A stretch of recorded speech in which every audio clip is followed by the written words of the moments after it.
Hi friends, जय श्री कृष्ण।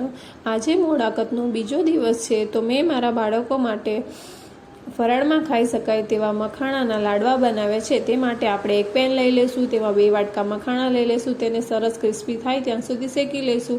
आपणा मखाणा crispy थई गया छे। हवे आपणे तेने मिक्सर जारमां लई लेशुं अने ग्राइंड करी लेशुं। ते मिश्रणने आपणे एक वासणमां लई लेशुं अने ते ज जारमां आपणे अर्धो वाटको खांड, काजू बदाम, एलची आ बधाने आपणे ग्राइंड करी लेशुं। આપણું મિક્સર ગ્રાઇન્ડ થઈ ગયું છે।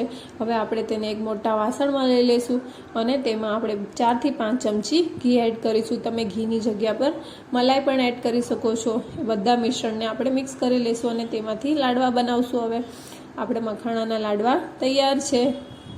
તમે જોઈ શકો છો કે આપણા લાડવા एकदम सरस मोंमां मूकता ओगળી जाए तेवा सुपर सॉफ्ट बन्या छे। मारा बाळकोने तो आ लाडवा खूब ज भाव्या। तमारा बाळकोने केवा लाग्या ते मने कहेજો।